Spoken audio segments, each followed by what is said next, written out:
US reportedly remains in direct contact with the Syrian rebel group HTS, which has gained control of Damascus after overthrowing the over the 2-decade regime of Bashar al-Assad. US Secretary of State Antony Blinken has confirmed. Blinken also affirmed that the United States remains committed to finding Austin Tice, who is an American journalist who has been missing in Syria since 2012. So, Mendi, we are seeing that Austin Tice, he's still missing. He's a journalist that has been that US considered, and we have seen that even before they have issued statements stating that it's a top priority of them to finding him.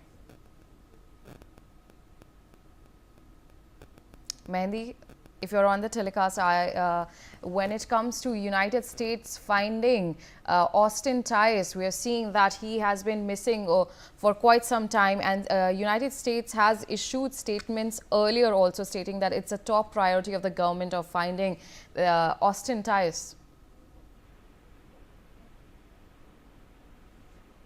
Well, indeed, Ria, big statements are coming from the U.S. as U.S. Secretary of State Antony Blinken has confirmed direct contact with Hayat Tahrir al-Sham in Syria, discussing governance during the transition period. And not only that, American officials have been in direct contact with the terrorist-designated rebel group that led the overthrow of Syrian President Bashar al-Assad. These are the statements of U.S. Secretary of State Antony Blinken. And not only this, Blinken speaking at a news conference in Jordan was the first U.S. official to, publicly confirmed the contacts between the Biden administration and Hayat Tahrir al-Sham, or HTS, which led a coalition of armed opposition groups that, drove Assad from power and into asylum in Russia last weekend, and along with the counterparts from, 8 Arab nations and Turkey, and also senior officials from the European Union and United Nations. Blinken has signed off on a set of, principles meant to guide Syria's transition to a peaceful and also a non-certain and inclusive country.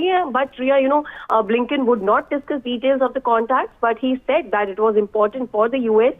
To convey messages to the group about its conduct and how it intends to, govern in a transition period. And not only this, Ria, Blinken also stressed that the success that we have had in ending the territorial caliphate of the Islamic State group remains a critical mission as of now, and citing the U.S.-backed Syrian Democratic Forces, the Kurdish fighters who in recent years drove IS out of large areas of Syria. He said it was very important at this moment that they continue that, role, because this is a moment of instability in which IS will also seek to regroup and take advantage of. And lastly, talking about the HTS group, Ria, it was once an affiliate of Al-Qaeda, which has been designed as a foreign terrorist organization by the U.S. State Department since 2018, and that designation carries with it severe sanctions, including a ban on the provision of any material support to the group of its members, and also the sanctions do not, however, legally bar U.S. officials from communicating with designated groups.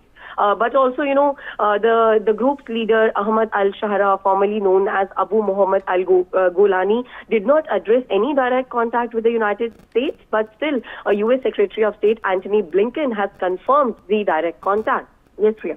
Mendi, when it comes to even earlier, we've seen that Blinken was on an unannounced tour to the Middle East, and he met Iraqi Prime Minister Mohammed Shia al-Sudani in Baghdad to discuss the future of neighboring Syria. So what are the details that are coming in? We've seen that even there was a discussion about the Syria's transitions from the Assad's dictatorship or the regime to hopefully a democracy.